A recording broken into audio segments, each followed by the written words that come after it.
두 가지 큰 사고가 있었죠. 하나는 그 서소문에 있는 고가를 철거하다가 무너진 사고가 있었고, 또 하나는 어디 전철 만드는데 철근이 안 들어가서 그 발견돼서 난리가 난 사고를 하잖아요. 그러니까 이 기초라는 게 사실은 눈에 띄지는 않지만 사실은 가장 중요한 게 기초라고 저는 생각을 합니다. 이 기초를 튼튼히 정확하게 해놓으면은 세월과 연륜이 쌓일수록 그것은 어떻게 돼요? 더 견고한 건물이 됩니다. 신앙도 사실은 기초가 되게 중요한 부분이에요. 그러니까 그 기초를 잘 닦은 사람들은 믿음이 잘 자라요. 근데 기초가 잘 안 닦인 분들은 믿음이 잘 안 자랍니다. 그러니까 지금 제가 크리스찬 베이직이라고 하는 것은 이 기초이기 때문에. 근데 여러분, 기초는 늘 어때요? 별로 메리트가 없습니다. 왜냐하면 이미 들어보고 경험해보고, 또 여러분들 중에도 여러 다른 교회에서 신앙생활 하다 보면 비스무리한 거 다른 데서도 배운 것 같은데 이런 마음이 있다 보니까 이게 그렇게 와닿지 않지만, 그러나 중요한 건 이게 무너지면 어떻게 돼요? 부실이 되는 거예요. 건물도 기초가 제대로 안 돼 있으면 어떻게 돼요? 그건 위험한 것입니다. 그래서 사실은 기초는 가장 중요하고 또 가장 쉽지만 또 가장 소홀히 하기 쉬운 게 이 기초가 아닌가 하는 생각이 들어요. 그래서 이번 크리스찬 베이직을 통해서 여러분들이 좀 기초를 다지자는 차원인 것 같아요. 근데 확실히 지난번 구속사의 길보다는 좀 반응이 별로 없는 것 같아요.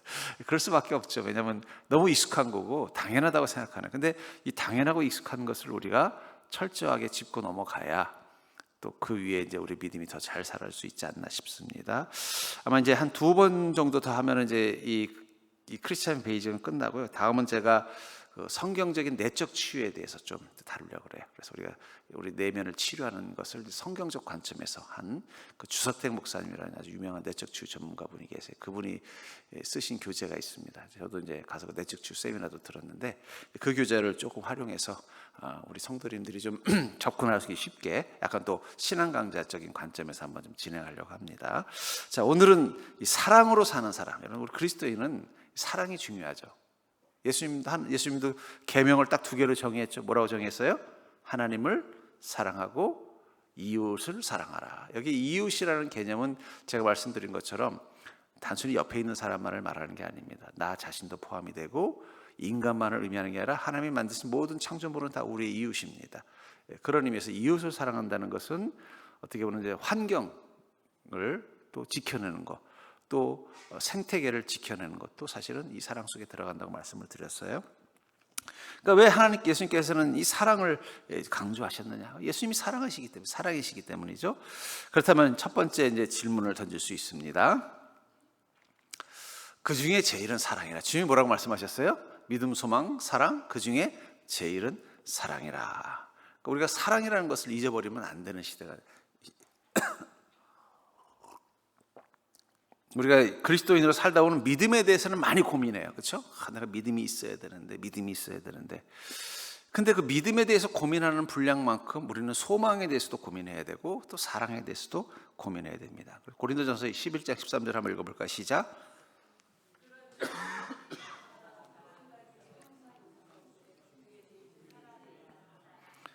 우리 여기서 놓치기 쉬운 문장이 있죠. 항상 있을 것인데라는 거예요. 그러니까 무슨 얘기예요? 믿음만 있고 소망만 있고 사랑만 있을 수 없다라는 거예요. 믿음 안에 소망이 있고 소망 안에 사랑이 있고 사랑 안에 믿음이 있습니다. 근데 그 중에 이제 뭐라는 거예요? 사랑이 포커스라는 거죠.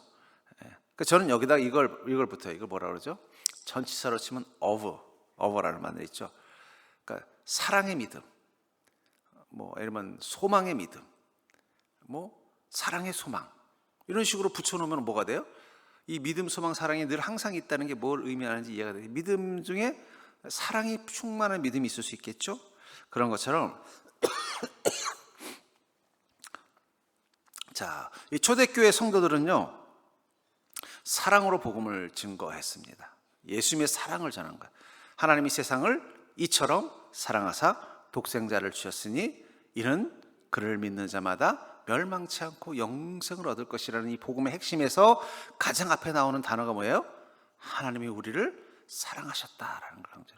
예수 그리스도가 우리에게 구원의 주인이 되는 그 근원을 뭐라고 봐요? 하나님의 사랑이 바로 예수님 그리스도에게 다 응축되어져 있다라고 보는 거죠. 그래서 초대교회 성도들은 사랑으로 복음을 증거했습니다. 그러나 오늘 교회는 세상으로부터 사랑보다 다툼과 판단으로 기억될 때가 많습니다. 사랑의 반대말이 뭘까요? 미움인가요?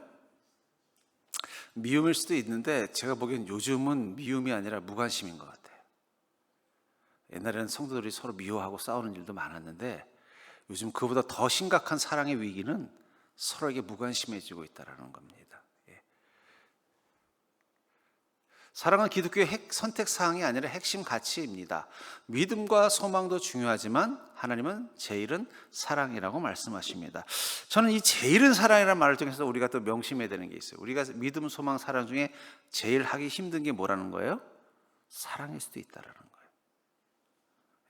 제가 보면 신앙이 왜곡된 신앙을 가진 분들 보면은요, 믿음에 대한 어떤 확실함을 가지고 있는 분도 있고 또 뭔가 되게 소망적인 어떤 신앙, 복음관을 가진 분도 있어요. 막 되게 긍정적이고, 긍정의 신앙이라는 게 결국 뭐예요? 그 소망이죠. 난 잘 될 거다, 난 복 받을 거다, 하나님 내게 복을 주실 줄 믿습니다. 이게 이제 소망이 강조된 신앙이라고 봐야 되겠죠. 믿음은 주님 의지하고 나갑시다. 이게 이제 믿음이 강조된 신앙이에요. 근데 사랑이 강조된 신앙이 제일 어려울 수도 있어요. 그래서 그 중에 제일은 사랑이라는 이 말씀 속에는 하나님 우리가 사랑에 대해서 제일 취약하다는 걸 말씀하고 있는 건 아닐까 하는 생각이 듭니다. 자, 나는 정말로 사랑을 가장 중요한 가치로 여기며 살고 있는가? 어떠세요? 나는 정말 사랑에 대해서 정말 고민하고 또 그걸 중요한 가치로 생각하고 있는가? 두 번째, 사랑보다 더 우선시했던 것은 무엇인가? 옛날에 그런 드라마 있죠. 사랑과 야망. 세상은 사랑보다 야망을 더 선택하는 거죠. 자기의 꿈, 자기의 목표. 어쩌면 요즘 젊은이들을 보면서 우리가 걱정하는 부분은 뭐예요? 그들은 사랑에 대한 것보다는 뭐예요? 자기의 야망, 자기의 욕망, 어떤 자기의 만족에 더 많은 관심을 갖습니다. 우리가 누군가를 사랑해야 되는 존재라는 것, 또 사랑의 가치에 대해서 좀 등한시하는 부분이 있죠. 교회 안에 사랑보다 옳고 그름을 앞세운 적은 없는가? 또 이걸 또 역으로 오해하는 사람도 있어요. 뭐예요? 사랑만 있으면 된다. 근데 믿음, 소망, 사랑은 항상 있어야 된다. 그러니까 사랑은 이게 건강한 사랑인지를 뭘 통해서 판별받아요? 믿음이 있는 사랑이냐, 또 소망이 있는 사랑이냐로 판단하는 것입니다. 믿음은 또 어떻게 판단받아요? 이 믿음 안에 소망이 들어있는가? 이 믿음에는 사랑의 풍성함이 있는가?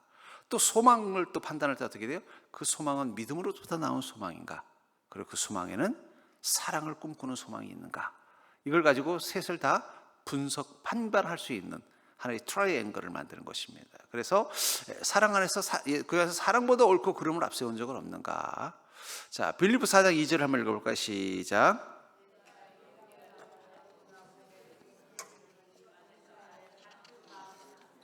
자, 주 안에서 어떤 마음을 품으라고요? 같은 마음을 품으라. 우리는 예수님을 통해서 보게 되는 것이 뭐예요? 믿음과 소망과 사랑이 인간의 마음속에 있으면 어떤 말을 하고 어떤 행동을 할 것인가를 누구를 통해서 우리는 정확히 답을 할 수 있어요? 예수님을 통해서. 예수님이 모델이죠. 예수님을 보면 믿음을 가진 사람은 저렇게 행동하는 거구나. 또 예수님을 통해서 어떻게 돼요? 소망을 가진 사람들은 저렇게 말하는 거구나. 또 사랑을 가진 사람들은 저렇게 하는구나. 그러니까 예수님은 가장 완전한 인간이십니다. 그리고 가장 완전한 인간이라는 증거가 뭐예요? 예수님 안에서 완전한 믿음과 소망과 사랑을 발견할 수 있기 때문에. 그러니까 여러분들이 사랑이 무엇인가를 누구를 통해서 발견해야 돼요? 이제 좀 이따 얘기하겠습니다만 예수님을 통해서 하는 거예요. 자, 사랑의 열매로 구원을 점검하라. 아까도 말했어요. 믿음은, 온전한 믿음이라는 것은 결국 구원을 이루는 믿음은 뭐가 있어야 돼요? 사랑으로 반증받는 것입니다. 그러니까 사랑 없는 믿음은 위험합니다. 구원파 신앙이 이단이라고 말하는 이유는 뭐냐면 그들의 믿음 체계에는 사랑이 없어요. 믿음을 마치 뭐라 그러면 무슨 공식처럼 생각해요. 믿음의 공식, 척척척척척, 결론은 구원. 이게 약간 구원파가 가지고 있는 믿음과 아니의 특징이라는 거. 그러다 보니 거기 뭐가 빠져요? 인간과 인간, 인간과 하나님의 관계 속에서의 사랑의 풍성함은 없습니다. 요한일서 3장 14절을 읽어볼까요? 시작.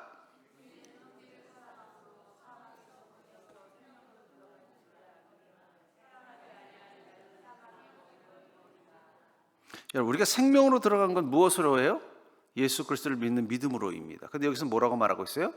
형제를 사랑함으로 사망에서 옮겨 생명으로 갔다. 이상하잖아요. 우리가 구원받은 것, 사망에서 옮겨 생명으로 간 것은 우리가 예수님을 믿었기 때문에 일어난 축복인데, 여기서 뭐라고 표현하고 있어요? 형제를 사랑한다. 아까도 말씀드렸죠. 믿음과 소망과 사랑의 완전함은 누구를 통해 알 수 있다고요? 예수님을 통해서 알 수 있는 거고, 결국은 예수님을 믿는 자는 그 믿음이 우리를 어떻게 믿음으로 살게 한다는 거예요? 형제를 사랑하라. 내 이웃을 내 몸과 같이 사랑하라는 이 말씀을 딱 들었을 때 여러분들 앞에 딱 걸리는 게 뭐예요?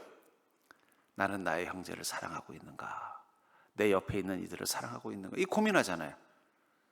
믿음은 뭐예요? 주님을 믿고 주님의 계명 앞에 순종하는 삶을 살기로 결단하는 게 믿음이라면, 결국은 형제를 사랑하는 것이 사망의 생명으로 옮겨가는 것이라는 거죠. 사랑하지 않는 자는 사망에 머물러. 얘가 믿었다고 하지만 내가 주님의 계명을 지킬 수 없는 자라면 그건 온전한 믿음을 가진 자라고 말할 수 없겠죠. 그러니까 사랑할 수 없다는 건 우리의 믿음이 불완전하다는 거예요. 완전한 구원받을 수 있는 믿음이 아닐 수도 있다는 거예요. 가짜일 수도 있다는 거죠. 그래서 형제를 사랑함으로 사망에 옮겨 생명으로 들어간 줄 알거니와 사랑하지 않는 자는 사망에 머물러 있다라고 말한 것입니다. 많은 사람은 믿음은 필수이고 사랑은 선택이라고 생각합니다. 그러나 성경은 사랑이 없는 믿음은 참된 믿음이 아니라고 말합니다. 사랑이 없는 믿음, 그게 뭘까요? 여러분들이 혹시 내가 사랑이 없는 믿음을 경험한 게 있습니까? 그 예수님께서 그 바리새인들을 비난하면서 그런 얘기했죠. 너희들이 부모를 공경하라는, 부모를 사랑하라는 명령 앞에서 내가 하나님께 드렸으면 다 됐다라는 신앙을 가지고 있느냐? 그거는 가짜다. 그들의 믿음은 뭐예요? 하나님께 내가 예물을 잘 드리면 구원받는다. 그게 뭘 포기하게 만드는 거예요? 부모를 사랑하지 않아도 된다라는 면죄부를 줘버린다는 거죠. 그건 뭐라는 거예요? 그건 참된 믿음이 아니라는 거죠. 우리는 믿음이 충만하면 충만할수록 사랑의 빚진 자인 것을 느끼게 됩니다. 바울 목사님도 뭐라고 그러세요? 나는 사랑의 빚 이외에는 다른 빚을 지기를 원하지 않는다라고 그랬잖아요. 바울 목사님이 예수 그리스도를 구주로 영접하고 믿는 믿음이 생기니까 어느 순간 자기가 받은 이 은혜가 엄청나게 큰 사랑이라는 걸 깨닫습니다. 그걸 깨닫고 나니까 이제부터는 어떻게 돼요? 그 사랑의 빚을 갚기 위해서 사랑에 대한 늘 마음을 가지고 살 수밖에 없다는 것입니다. 하나님 나라 백성은 천국에서만이 아니라 지금 이 땅에서도 사랑으로 살아야 합니다. 사랑은 구원의 조건이 아니라 구원받은 사람에게 나타나는 열매입니다. 내 믿음이 온전하다면, 내 믿음이 내 마음 가운데 잘 뿌리를 내렸다면 그 다음부터 내 마음에서 나타나는 힘이 뭐라는 거예요? 사랑하는 힘이 생기는 거예요. 그러니까 여러분, 믿음이 생기면요, 내 안에 나타나는 변화 중에 하나가 뭐냐면 사랑이 생깁니다. 사랑의 힘이 생겨요. 믿음이 생기면 하나님을 사랑할 수 있게 돼요. 하나님에 대해서 큰 실망감을 가진 사람이 있다고 한번 가정해 볼게요. 불우한 집안에서 태어났어요. 아버지 어머니가 그만 불행한 일로 죽었어요. 자기는 어릴 때 교회를 다녀서 하나님께 기도해서 하나님 우리 아버지 어머니만 살려주시면 제가 무슨 일이든 다 할게요. 근데 안 살려주셨어요. 분노가 올라오는 거예요. 그래서 하나님을 멀리하고서 오히려 반대로 살고 있었어요. 그러다가 우연히 복음을 들었는데 그 순간 자기의 죄가 발견된 거예요. 그리고 자신이 죄인인 걸 깨닫게 됐을 때, 그때 경험하는 게 뭘까요? 그게 사랑이라는 것입니다. 아까 우리 김 전 장로님이랑 농사 얘기하다가 고구마 농사 얘기를 잠깐 나눴어요. 저 농사를 안 접어가지고 이 농부에게 관심이 많습니다. 근데 이제 고구마 농사를 짓는데 이 고구마는 오늘 처음 알았어요. 비료를 많이 주면 안 된대요. 비료를 많이 주면 고구마가 안 자란다는 거예요. 근데 여러분, 비료라는 게 뭐예요? 식물이 잘 자라라고 주는 영양분입니다. 근데 제가 그때 깨달았어요. 어쩌면 우리가 고구마일 수도 있겠다. 하나님이 너무 사랑을 많이 주면 오히려 우리 믿음이 자라지 않는 고구마일 수도 있겠구나. 그 짧은 시간에 제가 그 생각을 딱 했어요. 왜 하나님 나한테 더 사랑을 안 주세요? 그 얘기 뭐예요? 옆 사람 보고 자세히 보니까 밤 고구마처럼 생기셨네요. 그 생각이 문득 들더라고요. 왜 하나님이 나에게 더 은혜라는 비료를 많이 안 주실까? 더 좀 저에게, 제가 그랬어요. 하나님, 제가 보니까 우리 서정교회 부흥은 딱 하나던데 어디 귀신 들린 사람 한번 왔을 때 제가 한번 착 만져서 귀신 한번 쫙 쫓아내면 다 해결될 것 같은데 좀 안 주십니까? 제가 가끔씩 금요일 날마다 하나님께 투정을 해요. 뭐 이런 거 맡기셨으면 좀 힘도 좀 주시고 하지. 옛날에는 좀 있는 것 같기도 한데 요즘 왜 그러세요? 이렇게 좀 투정도 해요. 근데 오늘 그 말을 듣다 생각났어요. 어쩌면 우리가 고구마일지도 몰라요. 하나님이 더 사랑을 주시면 그걸로 더 잘 자라야 되는데 그 사랑이 우리를 썩게 만들어요. 실제로 저를 실망시킨 성도들 중에 그런 사람이 있어요. 하나님이 은혜를 줬어요. 그래서 삶에서 좋은 풍성한 열매를 맺었어요. 그랬으면 더 겸손하고 더 감사하고 더 믿음 가운데 있어야 되는데 갑자기 교만해지더라고요. 그리고는 다른 성도들 평가하는 거, 아이고 보니까 나는 하나님이 복을 주셔서 잘 되는데 왜 저분들은 저렇게 안 되나 모르겠어. 남들을 이렇게 깔보는. 사실은 그분은 비료를 주면 안 됐어요.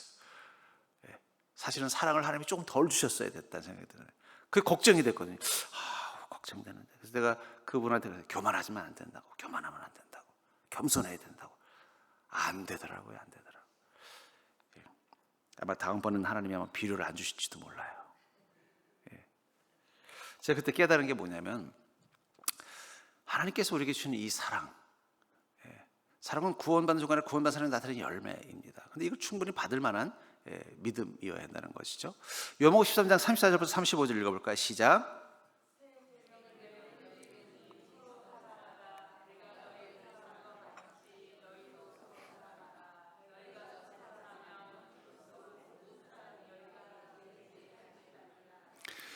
우리가 예수 그리스도를 구주로 믿었습니다.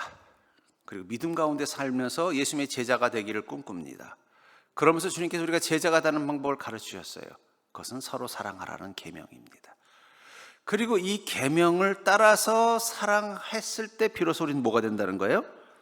예수님의 제자가 된다는 거예요. 그러니까 우리 안에 믿음이 사랑의 계명을 지킬 수 있는 믿음으로가 되었을 때 비로소 우리는 뭐가 되는 거예요? 예수님의 제자가 되는 믿음을 가진 자가 되는 것입니다. 히브리서 12장 14절 읽어볼까요?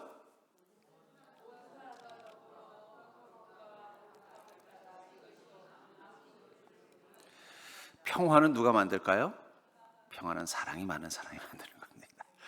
어느 조직이나 어느 공동체가 보면요, 사랑이 많은 분이 있어요. 그런 분이 한 분이라도 있으면 갈등이 있다가도 금방 잔잔해집니다. 근데 사랑이 많지 않은 공동체는요, 오히려 믿음이 갈등의 요소일 때도 있어요. 그런 유명한 일화가 있잖아요. 어느 교회가 둘로 갈라졌는데 이유가 뭐냐? 카펫이 낡아가지고 빨간 카펫으로 할 것이냐 초록 카펫이냐 할 것을 가지고 두 파로 갈라졌대요. 왜 빨간 카펫이냐? 예수 그리스도의 보혈의 피를 상징하니까 빨간 카펫을 깔아야 된다. 근데 반대쪽은 뭐예요? 무슨 소리야? 예수님은 생명이고 부활이고 구원이니 초록색을 깔아야 된다 해서 싸워가지고 둘이 갈라져 버렸대요. 거기 뭐가 빠진 거예요? 믿음이 빠진 게 아니에요. 그분들의 믿음이 잘못된 게 맞죠? 그렇잖아요. 제가 봐도 그 생각했어요. 그럼 반반씩 하면 안 되나? 근데 그분들은 반반씩을 선택하는 게 아니라 교회를 둘로 쪼개기로 결정했다. 근데 의외로 교회 안에서 저는 그 믿음 때문에 성도들이 싸우고 갈등하는 거 많이 봐요. 우리 교회는 아니고 전에 섬기던 교회에 정말 기도를 많이 하는 권사님이 계셨어요. 근데 다들 그 권사님을 싫어해요. 왜냐하면 그 권사님이 기도하고 응답받고 오면은요, 꼭 누군가에게 상처를 줘요. 집사님, 내가 어저께 기도했더니 하나님이 집사님 회개하라 그러는데 아니 왜 하나님은 사랑하라는 말씀은 한 번도 그 권사님한테 안 주고 가서 다 꾸짖으라는 말씀만 주는지 모르겠어요. 그래가지고 그 권사님하고 가까이 지내는 분들은 다 상처를 받아가지고 그냥 막 속상해하는 거예요. 근데 제가 보면 그 권사님은요, 믿음이 없는 분이 아니라는 거예요. 믿음이 없는 게 아니라 뭐예요? 건강하지 못한 믿음, 사랑으로 나아갈 수 있는 믿음으로의 믿음이 아니었다는 거죠. 자, 내 믿음은 사랑의 열매로 나타나고 있는가? 여러분들의 믿음이 사랑으로 이어져야 내가 믿음으로 사는 자가 되는 것입니다. 우리가 왜 믿음을 가졌을 때 주님께 순종해요? 주님이 무서워서 하는 믿음이라면 그건 건강한 믿음이 아니에요. 주님을 사랑하기 때문에 순종하는 게 건강한 믿음인 것입니다. 왜 교회를 우리가 열심히 섬겨야 돼요? 내가 장로라서, 권사라서, 그래서 내가 여기서 중직이라서? 아니에요. 내가 주님을 사랑하기 때문에 섬겨야 되는 거예요. 저는 늘 우리 성도님들에게 기대하는 게 그겁니다. 사랑하기 때문에 주님의 일을 하십시오. 왜냐하면 그게 믿음이기 때문이에요. 그것을 통해서 뭐예요? 자신의 믿음을 증명하는 것입니다. 나는 용서와 화해보다 판단과 미움을 더 쉽게 선택하지는 않는가? 실제로 아까도 말한 것처럼 교회에서 갈등이 일어나는 분들의 특징이 뭐냐? 믿음이 자라는 분들이에요. 믿음이 생기다 보니까 뭐가 보이는 거예요? 믿음 없음이 보이는 거예요. 저 사람은 좀 믿음이 부족한 것 같다. 그때 그 믿음이 사랑을 품은 믿음이면 어떻게 할까요? 예를 들면 어떤 집사님이 있는데 막 믿음이 자라서 정말 좋은 믿음을 가지고 이렇게 보니까 아무개 집사가 보니까 이거 영 믿음이 없는 사람인 거예요. 근데 내 안에 사랑이 있으면 그분은 어떻게 할까요? 예를 들면 그분이 예를 들면 남자분인데 술 담배를 못 끊고 또 교회도 잘 안 나오는 분이에요. 근데 내가 믿음이 생기고 보니까 그분이 너무 믿음이 없는 게 보여요. 그럼 가서 어떻게 해요? 사랑이 없으면 그렇게 믿으려면 뭐하러 다녀? 그렇겠죠. 그렇죠? 저도 가끔 그런 충동을 느낄 때가 있습니다. 그렇게 다니려면 뭐하러 믿어? 이렇게 하고 싶은 분들이 있어요. 근데 그 안에 믿음이 사랑으로 이어지면 어떻게 될까요? 내가 메꿔줘야지 하는 마음이 생기는 거예요. 어떻게 돼요? 전화하는 거예요. 집사님, 내일 주일인 거 알지? 내가 아침 10시 반까지 갈게. 그리고 끝나고 나랑 저녁 같이 먹읍시다.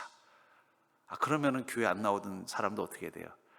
그 집사님이 자기 10시 반까지 데리러 온다 그러지. 끝나고 밥도 사준다는데 안 갈 이유가 없죠? 그렇죠? 여러분들 주변에 혹시 요즘 교회 잘 안 나오는 성도님 있으면 여러분들 믿음으로 반응하기를 주의 이름으로 축복합니다. 두 가지라 그랬죠. 하나는 뭐예요? 그렇게 믿으려면 때려쳐라고 하시든지, 아니면 집사님 내가 10시 반까지 데리러 갈 테니까 집사님 나와. 내가 끝나고 오늘 저녁 맛있는 거 사줄게. 사랑이 들어간 믿음이 뭐가 돼요? 그게 관계에 복을 주는 것입니다. 나는 용서와 화해보다 판단과 미움을 더 쉽게 하지는 않는가? 내 안에 믿음이 자라는데 사랑의 믿음이 생기면요, 판단을 할 때마다 괴로운 거예요. 여러분들, 우리가 가족을 사랑하잖아요? 그렇죠? 가족을 사랑하는데 가족의 못난 부분이 보이면 여러분 어떻게 하세요? 내 그럴 줄 알았다 이놈. 너 그럴 줄 알았어. 이렇게 하는 사람이 어디 있어요? 속상해서 못 견디죠. 그렇죠? 내가 못난 게 아니라 내 형제가 못난 거예요. 내가 못난 게 아니라 내 자식이 못난 거예요. 남이 못난 거면 어떻게 돼요? 내가 그놈 그럴 줄 알았어. 내가 그럴 것 같아. 야, 쟤는 가까이 하면 안 될 놈이었어. 이렇게 하고 끝날 거예요. 그렇죠? 하지만 내 가족이니까 어떻게 돼요? 속상한 거예요. 속상한 거. 속상하니까 어떻게 돼요? 야, 너 그러면 어떻게 해? 하면서도 그 마음속에 뭐가 있는 거예요? 이거 어떡하지? 내가 뭘 어떻게 해줘야 되나? 이 고민이 그 말 속에 들어있는 거예요. 그게 바로 사랑이 들어있는 것이죠. 여러분, 우리가 주님의 사랑을 가지고 교인들과 함께 한다면 우리 안에 그런 고민이 있어야 돼요. 우리 성도들의 약함이 보일 때 여러분들이 어떤 마음이어야 돼요? 내 동생의 약함을 보는 마음이 있어야 돼요. 자기 동생한테는 그렇게 말 안 하면서 그 성도한테는 그렇게 말할 수 있다면 그건 건강한 믿음이 아니라는 거죠. 그러니까 이제부터 절대로 해볼까요? 우리 성도들의 죄가 보일 때 내 동생한테 하듯이 하겠다. 꼭 그렇게 하십시오. 저는 그렇게 합니다. 저는 제 동생 두들겨 패요. 제 동생이 대학교 떨어지고 여자친구랑 헤어졌다고 방황하고 있다는 걸 듣고 화가 나가지고 제가 독서실에서 불러. 야, 이놈아, 너 대학 떨어진 놈이 그거 고민하는 게 아니라 여자친구 헤어진 거 고민하냐? 그러더니 그 자리에서 그냥 막 두들겨 팼어요. 그들이 경찰이 보다가 저를 잡았어요. 그래서 제 동생인데 예처있어요. 그랬더니 그러세요. 그래도 이렇게 하시면 안 됩니다. 전 두들겨 팹니다. 네, 제 동생.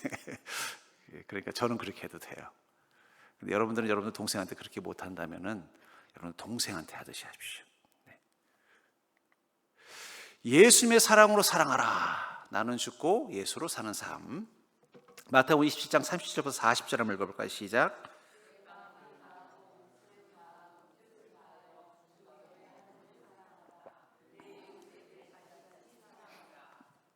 마음을 다하고 목숨을 다하고 뜻을 다해서 하나님을 사랑하고 내 이웃을 내 자신까지 사랑하라. 우리에게 주신 두 개의 계명이죠. 근데 이 사랑이라는 단어 앞에 어떤 사랑인지를 잘 말씀하고 있죠. 마음과 뜻과 목숨을 다하라. 내 자신같이 사랑하라. 이걸 에리 프롬은 자기 자신도 사랑해야 된다는 의미로 해석했습니다. 근데 저는 이렇게 해석하고 싶습니다. 나를 사랑하는 만큼 사랑하라는 거죠. 나에게 하는 것처럼 하라는 거예요. 역지사지라고 하잖아요. 역지사지. 저는 이 역지사지를 좀 중요한 가치관이라고 생각해요. 내가 할 수 없는 건 남에게 말하지 말아라. 내가 감당할 수 없다면 남에게도 요구하지 말아라. 이게 어쩌면 역지사지라면, 마음을 다하고 목숨을 다하고 뜻을 다해서 주 너희 하나님을 사랑하는 건 뭐예요? 내 마음에 내 진심의 사랑이 뭔지, 주님께 받는 사랑에 대한 가치를 아는 만큼 사랑하는 뜻이 들어있을 것입니다. 이것도 마찬가지죠. 자, 우리는 스스로의 힘으로 사랑할 수 없습니다. 인간은 상처받으며 미워하고 억울하며 정죄합니다. 그럼 왜 우리는 믿음이 있고 사랑하는 말을 들었는데도 그게 잘 안 되느냐? 결국은 그게 우리가 죄인이라는 증거이겠죠. 아벨과 가인은 서로를 사랑했을까요? 안 사랑했을까요? 어떻게 생각하세요? 서로 사랑했죠. 형제인데, 그렇잖아요. 형제가 형제를 사랑하는 건 본능입니다. 근데 그 사랑보다 더 컸던 건 뭐예요? 죄성이었던 거죠. 그게 뭘 만든 거예요? 형제를 서로 죽이게 만드는 죄로 간 것입니다. 그게 우리의 연약함이죠. 우리는 사랑해야 된다는 걸 알지만 사랑하기에는 우리는 너무 연약하고 또 우리도 사랑에 대한 상처를 받고 산 존재입니다. 그러나 예수님은 자신을 십자가에 못 박는 사람까지 용서하셨습니다. 진정한 사랑은 내 결심이 아니라 내 안에 계신 예수님의 사랑입니다. 누가복음 23장 34절 읽어볼까요? 시작.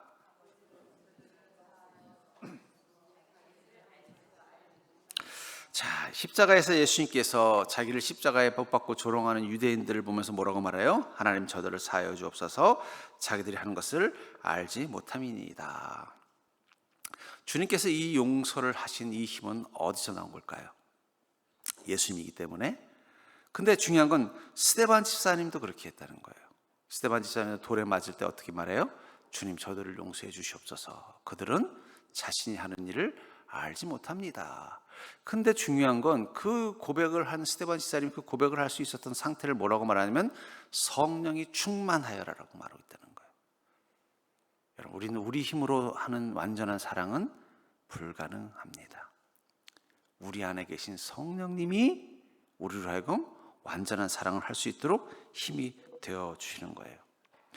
스가랴 4장 6절을 읽어볼까? 시작.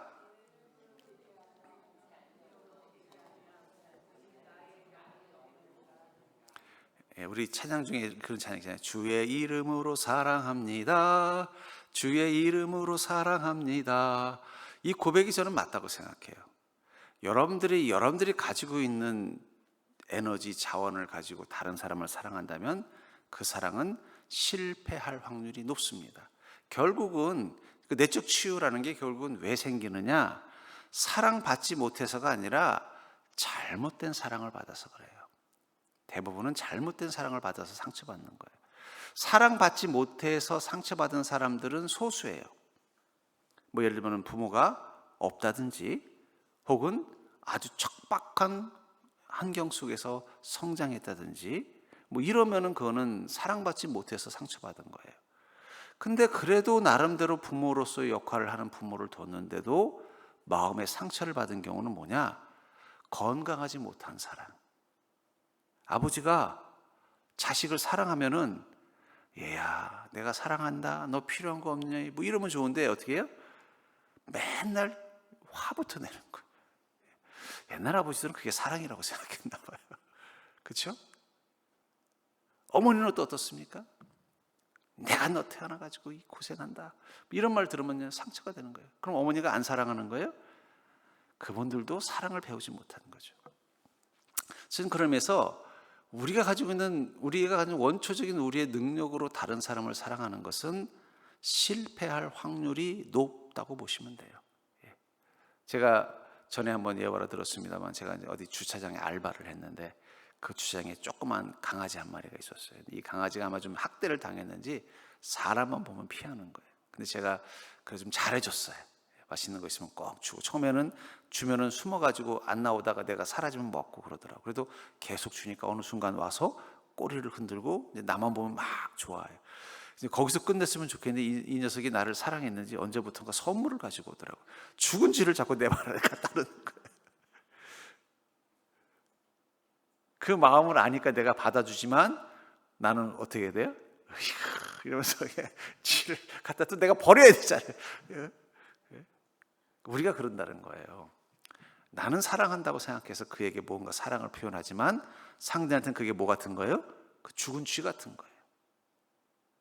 그럼 어느 순간 어떻게 돼요? 자꾸 멀리하는 거예요. 그럼 자기가 또 버림받았다고 생각하는 이 불행의 악순환이 되는 겁니다. 그러니까 내 힘으로 되는 게 아니에요. 능력으로 되는 게 아니라 오직 하나님의 영으로 된다라고 성경은 말하고 있어요. 그러니까 이거 여러분, 우리가 왜 성령 충만해야 되느냐? 예수 그리스도의 영이 들어가면 그 예수님의 온전하신 믿음과 소망과 사랑이 우리 안에서도 작동될 수 있는 거예요. 자, 사랑은 억지 노력이 아니라 예수님 안에 거함입니다. 당신의 섬기면은 예수님을 향한 사랑이 충분합니까? 나는 죽었습니다 라고 믿음으로 고백할 때 예수님의 사랑이 역사합니다. 그러니까 여기서 죽었다라는 건 결국 뭘 말하는 거예요? 내 것은 불완전하다는 걸 인정하는 것입니다. 인정하고 어떻게 해요? 이미 내 안에 계신 주님이 주님 것을 쓰면 되잖아요. 그렇죠? 저희 행정실에 사역자들이 컴퓨터가 2대가 있어요. 한 사역자가 와서 그러더라고요. 목사님, 컴퓨터를 좀 바꿔주시면 안 되겠냐? 왜 그러냐 그랬더니 한 대는 이 최근에 업그레이드 해가지고 편집할 수 있는 용량이 된대요. 근데 한 대는 용량이 안 된다는 거예요. 그러니까 이게 뭘 편집하려면은 그 A 전사님이 쓰던 컴퓨터에 가서 작업을 해야 된다. 이게 너무 불편한 거예요. 그래서 한번 알아봐라 그랬더니 너무 비싸더라고요. 반도체 값이 올라가지고. 그래서 내가 값 좀 떨어지면 그때 사줄게. 그러니까는 이 A라는 컴퓨터는 뭐예요? 사양이 아주 옛날 거니까 뭐 예를 들면 영상을 편집하려고 해도 이게 제대로 되지도 않지만 시간도 오래 걸리는 거예요. 근데 B라는 컴퓨터는 바꾼 지 얼마 안 되니까 어떻게 돼요? 편집도 수월하고 속도도 빠르니까 빨리빨리 작업이 되는 거예요. 우리도 마찬가지라는 것입니다. 내가 가지고 있는 자아를 가지고 사랑을 하면요, 그 오래된 컴퓨터 같은 거예요. 할 수는 있는데 어떻게 돼요? 이게 시원찮은 거예요. 시원찮은 거. 그럼 차라리 어떻게 하면 돼요? 새 컴퓨터로 하면 되는 거잖아요. 내 안에 그리스도가, 그분의 영이, 그분의 자아가 나를 이끌면 어떻게 돼요? 그 사랑으로 하면 되는 거예요.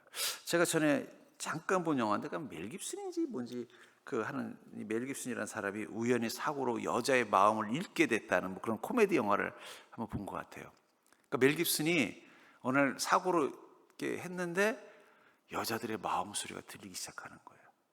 그래서 그전에는 자기가 뭘 하면요, 여자들이 막 싫어하고 막 그러던 사람이었어요. 자기는 딴에 뭔가 좀 관심이 있고 잘해보려고 하는데 상대방은 어떻게 돼요? 그거를 이상한 사람이 하면 싫어했는데 여자의 소리가 들리니까 어떻게 돼요? 그 다음부터는 여자들이 자기만 보고 말하는 거예요. 왜냐면 그 사람의 마음이 들리니까. 뭐 예를 들면 어떤 여자가 오늘 날씨도 이렇게 축축한데 누가 나를 어디 따끈한 카페에 데려갔으면 좋겠다 이런 소리를 듣고 가서 우리 커피 한잔 하려 그러면 이 멋진 남자가 되는 거예요. 그러니까 여러분들이 가지고 있는 능력으로 사랑하려고 하면요, 오해를 받기 쉬워요. 그 오해가 서로 악순환이 되면은 아이고, 내가 괜히 사람 사랑하다가 나만 실망할 필요 있어? 혹은 저 사람 이상한 사람이나 내가 이렇게 잘해줬으면 뭔가 거기에 맞는 반응을 해줘야지. 그러다 보면 어떻게 돼요? 서로 상처받고 사랑을 포기해버리는 거예요. 주님의 사랑으로 가는 게 필요해요. 주님의 사랑으로 가야 돼. 그래서 제가 저희 아내랑 결혼하기로 결심했을 때 하나님께 이렇게 기도했어요. 주여, 이 여자입니까? 주님의 사랑으로 살아가려면 하나님이 허락하셔야 되니까. 유머입니다. 자, 사랑은 축복이다. 사랑은 손해가 아니라 하나님의 복이라는 것입니다. 우리가 주님의 사랑으로 사랑을 해야 사랑이 복이라는 걸 깨닫는 거예요. 여러분들 제가 보면 한 사람 한 사람은 다 사랑이 많으세요. 근데 그 사랑이 복이라고 느끼세요? 아니면 손해라고 느끼세요? 나만 손해보는 것 같다 생각될 때가 있죠. 그렇다면 어쩌면 그거는 내가 주님의 사랑으로 하는 게 아니라 내가 가진 사랑으로 사랑하기 때문에 일어나는 부작용일 수도 있다는 거예요. 자, 마태복음 7장 12절 읽어볼까요? 시작.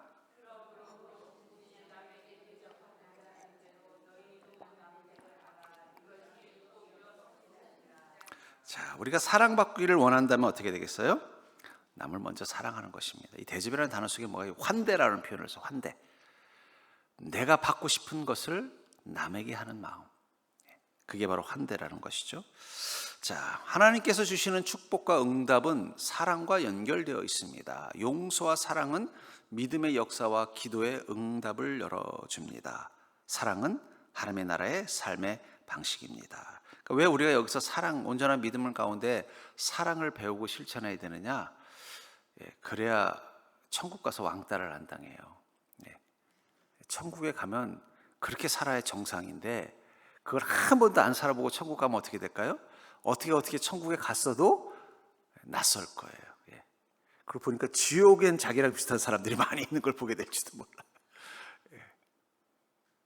사랑은 사실은 천국에서는 너무나 쉽고 당연한 것입니다.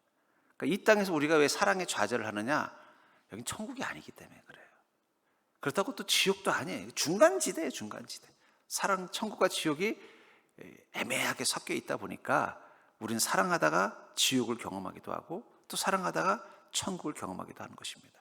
근데 분명한 것은 우리는 천국에서 살기 위해서 오늘을 사는 자라면 어떻게 해야 돼요? 여기서 실패하더라도 사랑을 포기하면 안 되는 거예요. 사랑은 하나님 나라의 삶의 방식입니다. 그렇기 때문에 우리는 사랑을 해야 된다는 거죠. 누가복음 17장 5절부터 6절 읽어볼까요? 시작.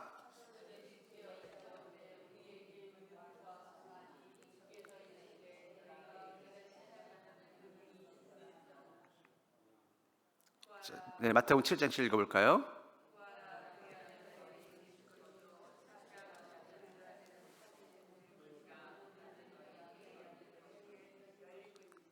자, 이 두 말씀 속에서 여러분들 뭘 느끼세요? 너에게 겨자씨 하나일 만한 믿음이 있어도 어떻게 된다는 거예요? 이 산을 옮겨라 하면 옮길 수 있다. 그건 믿음의 능력이 아닙니다. 하나님의 사랑의 능력이에요. 하나님이 우리를 사랑하시기 때문에 어떻게 돼요? 작은 믿음 하나 가지고도 산을 옮길 수 있는 삶을 살 수 있는 거예요. 주님의 사랑이 우리에게 그렇게 크다는 것입니다. 또 구하면 주실 것이고 찾으면 찾을 것이고 두드리면 열릴 수 있는 건 주님이 우리를 사랑하셔서 문 밖에서 문 안에서 우리를 위해서 문을 열 준비를 하고 기다리고 계시기 때문이에요. 결국 이 두 개, 믿음의 능력은 어디서부터 오는 거예요? 예수님의 사랑으로부터 오는 것입니다. 자, 이걸 한번 우리가 이웃을 사랑하는 데 한번 적용해 볼까요? 사람들이 자기 삶에 대해서 확신을 회복하고 변화를 경험하려면 그들에게 뭐가 필요할까요? 자기 인생에 대한 믿음, 확신, 그보다 더 중요한 건 자기가 사랑받는 존재라는 믿음입니다. 그래서 보면은 자존감이 낮은 사람들이 성공하지 못하는 이유 중에 하나는 자존감은 뭘로 만들어져 있느냐? 사랑받은 경험으로 만들어지는 거예요. 아, 내가 사랑받는 사람이다. 사랑받고 있다. 이게 있는 분들은 자존감이 높아요. 자존감이 높은 분들은 자기 확신과 자기 신념이 있으니까 어떻게 돼요? 어떤 일에 대해서 일관성 있게 계속 지속할 수 있는 지속력을 갖습니다. 그런데 자존감이 낮은 사람들의 특징이 뭐냐? 지속력이 떨어져요. 그러니까 조금 하다가도 불안하고 조금 하다가도 주저앉고 조금 하다가도 견디지 못하는 거예요. 근데 그 근원 속에 뭐가 있는 거예요? 사랑받음에 대한 결핍이 있는 거예요.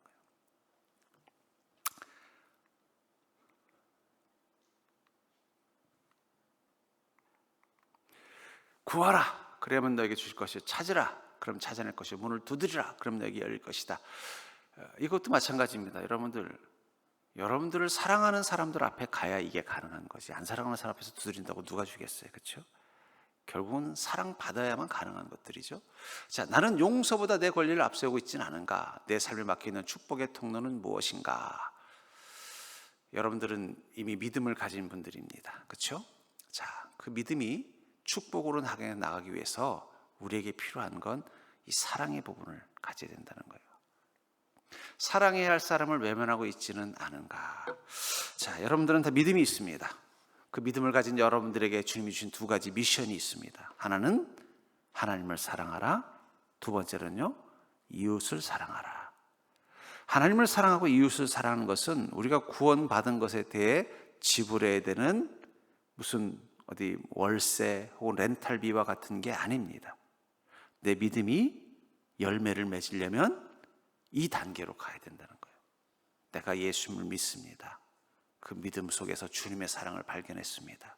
주님의 사랑이 큰 걸 보고 배웠으니 나도 그 사랑으로 이제 주님을 사랑하는 믿음으로 살겠습니다 하면 그때부터 그 믿음은 뭐가 되는 거예요?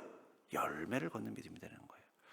주님께서 나를 위해 죽기까지 하신 그 사랑으로 나를 사랑하심을 믿습니다.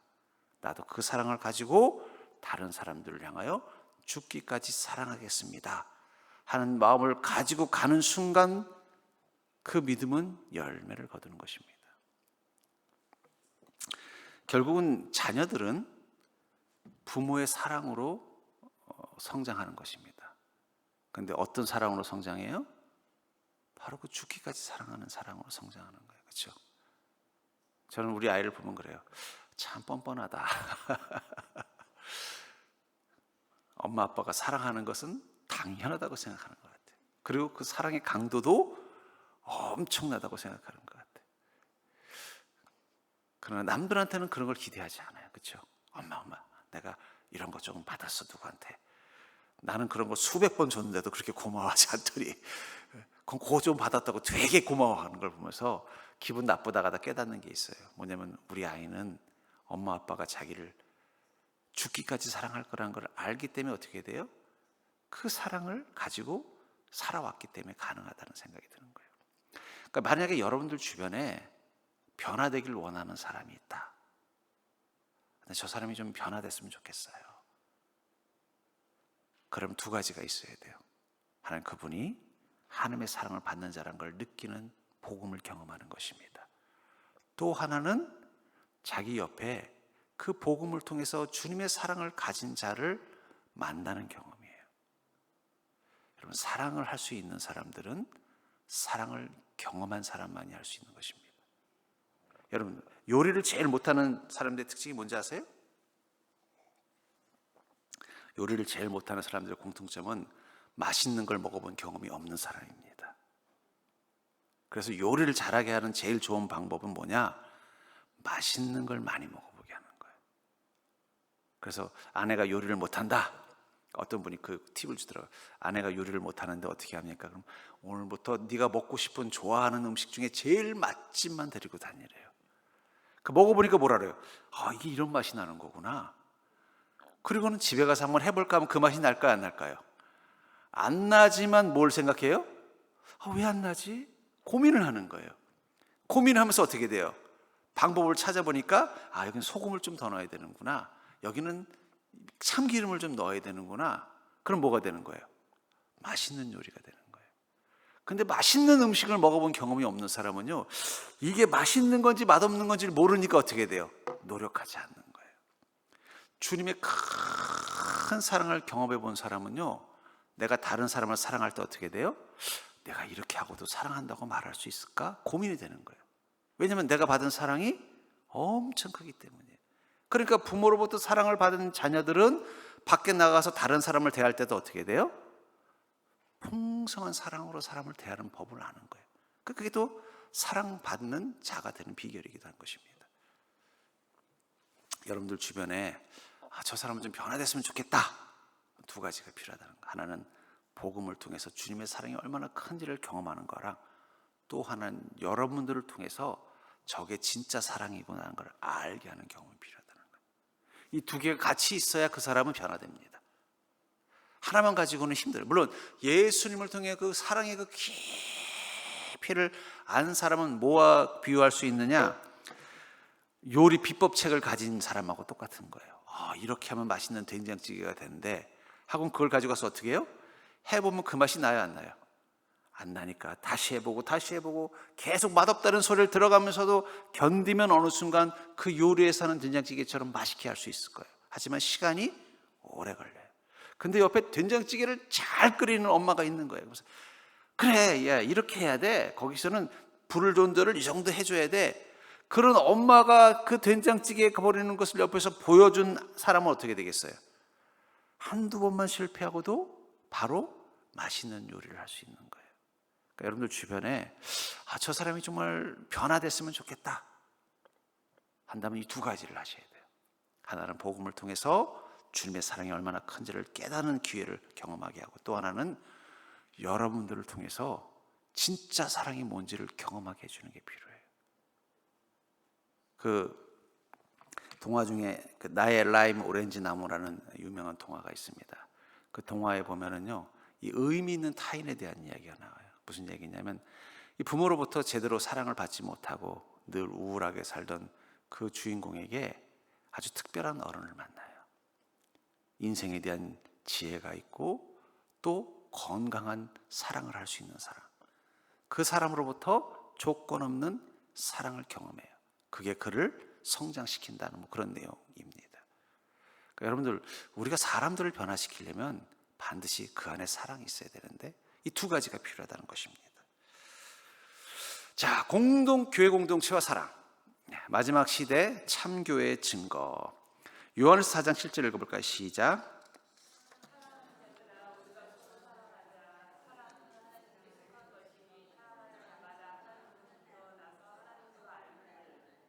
자, 요한 목사님은 자신이 섬기는 교회에 있는 성도들에게 뭐라고 말해요? 사랑하는 자들아. 여러분, 목회는 결국은 사랑하는 것인 것 같아요. 저도 그런 도전을 많이 받습니다. 그럼에도 사랑하겠습니다 해야 제가 목회를 하지, 아이고 도저히 못하겠습니다 그러면 목회를 못할 때가 너무 많은 걸 느낍니다. 아마 요한 목사님도 그랬던 것 같아요. 그래서 누구라고 불러요? 사랑하는 자들아. 우리가 서로 사랑하자. 사랑은 누구에게 속했다고요? 이 얘기는 다른 말로 표현하면 우리가 가져야 되는 사랑은 made in God이 되어야지, made in Jesus가 되어야 되지, made in human이 되면 안 된다는 거예요. made in someone이 되면 안 된다는 거예요. 주님이 가지고 계시고 주님이 가르쳐 주신 그 사랑을 우리가 배워야 된다는 거예요. 사랑하는 자로부터 받아 하나님으로부터 나서 하나님 알고, 그 사랑을 할 수 있다는 얘기는 뭐예요? 그는 하나님의 사람이라는 증거라는 거죠. 친한 관계와 사랑은 다릅니다. 여러분, 교회에서 보면요, 사랑한다고 보지만 내가 보기엔 사랑하는 게 아니라 친한 관계인 경우가 있어요. 그 친한 관계의 목는 이유가 뭘까요? 두 가지입니다. 하나는 외로워서, 또 하나는 다른 목적이 있어서예요. 사랑은 외로워서 하는 게 아니에요. 여러분, 외로움을 많이 타는 사람은 사랑을 못해요. 집착하지. 여러분, 스토커가 사랑하는 거예요? 집착하는 거예요. 본인한테 물어보세요. 자기는 목숨 걸고 사랑하는, 같이 죽자고 하는 게 그게 스토커 폭력이에요. 외로워서는 사랑이 안 돼요. 여러분, 외로운 사람은 사랑을 못합니다. 외롭다는 건 뭘 말하는 거예요? 사랑을 경험하지 못했다는 얘기예요. 주님의 사랑이 충만하면요, 무인도에 있어도 외롭지 않습니다. 여러분들, 주님의 사랑이 내 안에 충만하면요, 저 광야에 혼자 있어도 외롭지 않습니다. 엘리야 보세요. 로뎀나무에 혼자 들어가서 주저앉아 있었잖아요. 그랬더니 누가 어루만 주셨어요? 천사가 어루만 주셨다라고 얘기하잖아요. 성령님이 함께하는 사람은 광야에 있어도 외롭지 않아요. 사람의 손길은 사라지지만 하나님의 손길이 더 강력하게 느껴지는 거예요.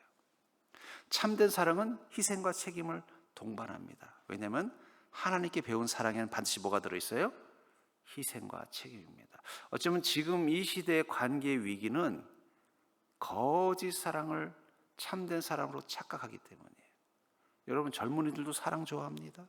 노래도 보면 여전히 사랑 노래가 제일 많이 팔리는 주제예요. 모든 드라마나 이야기 속에 사랑은 절대로 빠지지 않습니다. 근데 우리는 그 사랑의 홍수 속에 사는데 왜 사랑의 그 풍성한 기쁨을 못 누리냐? 참된 사랑에 뭐가 있다고요? 희생과 책임이에요. 사랑은 감정이 아닙니다. 사랑은 희생과 책임이에요. 그것이 들어가야 진짜 사랑이에요. 왜냐하면 하나님이 우리를 사랑하셨기 때문에 어떻게 하신다고 그랬어요? 독생자를 보내셔서 우리 죄를 대신해서 죽기로 결심하시잖아요. 희생과 책임이 들어있죠. 왜 인간이 죄가 많은데도 하나님은 여전히 우리를 이 땅에 놔둘까요? 저는 하나님은 되게 비효율적인 분이라고 생각해요. 제가 하나님이라면 저는 바로 리셋시키고 새로 창조하겠습니다. 아이 뭐 흙 가지고 좀 하는 거 뭐 어렵다고. 예. 그러면 다시는 죄 가운데 빠지지 않는, 다시는 하나님 배신하지 않는 그런 피조물들을 만들 것 같아요. 근데 왜 하나님은 계속 고쳐 쓰려고 애를 쓰실까요? 그건 책임과 희생이기 때문이에요. 그게 진짜 희생이기 때문에. 마지막 시대의 참 교회는 능력보다는 사랑으로 나타납니다. 교회가 서로를 안전하게 품는 공동체가 될 때 세상 속에서 담대히 살아갈 수 있습니다. 지금 교회들이 위기다라고 말하잖아요. 여러 가지 이유를 말합니다. 세상에 더 어떻게 보면은 세상의 문화가 훨씬 앞서가 있기 때문이고, 또 세상이 가지고 있는 니드나 트렌드와 교회가 가지고 있는 것이 너무 괴리가 생겨서 그렇고, 또 교회가 가지고 있는 내적인 문제점들이 세상에 실망을 줘서 그렇고, 여러 가지 이야기들을 합니다. 근데 지금도 잘 되는 교회는 있어요. 그런 교회의 특징이 뭐냐? 바로 사랑이에요. 사랑. 하나님의 사랑이, 하나님으로부터 배운 사랑으로 서로 공동체를 유지하는 데는 잘 돼요. 근데 믿음은 여전히 살아있는데 사랑이 소멸된 교회들은 다 위기 가운데 있습니다. 그리고 세상 사람들도 지금 마찬가지예요. 교회에서 뭘 기대할까요? 그 주님의 사랑을 좀 맛보고 싶어요. 사실은 세상 사람들이 교회에 대해서 욕을 하면서도 계속 뭔가 기웃기웃하고 뭔가 기대하는 건 뭐냐면, 세상 어디에서도 경험할 수 없는 그 주님의 사랑을 좀 경험해 보고 싶은 거예요. 그리고 그런 사랑이 우리 가운데도 있을 수 있다는 그 가능성을 그리스도인들을 통해서 확인하고 싶은 거예요. 그러면 희망이 있잖아요, 아직은. 근데 우리가 그걸 못 보여주면 어떻게 돼요? 세상은 포기하는 거예요. 어쩌면 앞으로 미래의 교회가 다시 회복해야 되는 것, 그것은 결국은 사랑일 것 같습니다. 요한복음 13장 35절 읽어볼까요?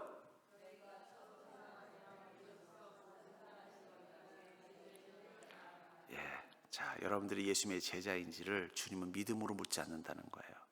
무엇으로 묻는다고요? 그 믿음이 만든 하나님의 사랑을 가지고 사는 믿음의 삶, 사랑이 온전한 믿음이냐를 보신다는 거예요. 그때 비로소 주님 뭐라고 말하는가요? 나의 제자다. 자, 우리 이제 구체적인 질문으로 갑시다. 어려운 성도를 실제로 품고 도울 준비가 되어 있는가? 여러분, 아까도 말씀드렸죠. 사랑의 반대말이 뭐라고요? 미움도 있지만 무관심도 있습니다. 어쩌면 요즘은 미움은 점점 죽는 것 같아요. 왜냐하면 사람들이 회피하는 능력이 강해요. 그래서 저 사람이랑 같이 있으면 싸웠겠다 싶으면 싸우기 전에 어떻게 돼요? 피해버립니다. 그래서 미워하는 일들은 옛날보다 적어졌어요. 물론 이제 어떤 집단화해서 어떤 익명의 어떤 증오는 많지만 대놓고 싸우는 경우는 별로 없잖아요. 근데 무관심은 엄청나게 늘었어요. 근데 사실은 이 무관심이 평화처럼 보이지만 그건 평화가 아닙니다. 사랑을 잃어버린 공동체 위기라는 거예요. 공동체 안에서 사랑의 분위기를 만드는 사람이 되고 있는가? 자신들에게 한번 질문해 보시기 바랍니다. 말보다 사랑으로 복음을 증거하고 있는가? 사랑은요, 왜 힘드냐? 말로 하는 사랑은 효과가 없기 때문이에요. 여러분들, 사랑합니다 고객님 하는 말 듣고 기쁨을 누리는 사람이 누가 있습니까? 그렇죠? 왜 사랑이라는 노래가 그렇게 많은데도 왜 우리는 사랑이 많지 않다고 생각할까요? 그건 말이기 때문이에요. 사랑은, 하나님이 주신 사랑은 뭐라 그랬어요? 희생과 책임입니다. 희생과 책임이 빠진 사랑은 하나님이 가르쳐주신 사랑이 아니에요. Made in Jesus가 아니니까요. 그 사랑은 아무 영향도 없고 아무런 영향력도 없고 능력도 없습니다. 전 그런 의미에서 여러분들의 믿음이 그 사랑을, 주님의 사랑을 담고 있는 믿음이지. 그래서 사랑하라는 주님의 그 계명 앞에 온전히 주님의 사랑으로 실천하고 있는 믿음인지 한번 돌아보시고, 구체적으로 하나 한다면 여러분들 주변에 여러분들이 변화되길 원하는 사람이 있다면 두 가지. 첫 번째가 뭐라 그랬어요? 하나님의 크신 사랑을 깨달을 수 있는 복음. 두 번째는 여러분들을 통해서 하나님의 사랑이 어떤 건지를 알고 경험하게 해주는 여러분들이 모델이 되는 것입니다. 그러면 변할 수 있어요. 그 두 개만 경험하면요, 악마 빼고는 다 변합니다. 여러분들, 악마 빼고는 변할 수 있어요. 여러분들이 그 기대감을 가지고 다시 한번 여러분들의 믿음으로 인해서 여러분들 안에 충만한 그 그리스도의 사랑을 가지고 또 다른 사람들을 또 사랑할 수 있는 자가 되길 바랍니다.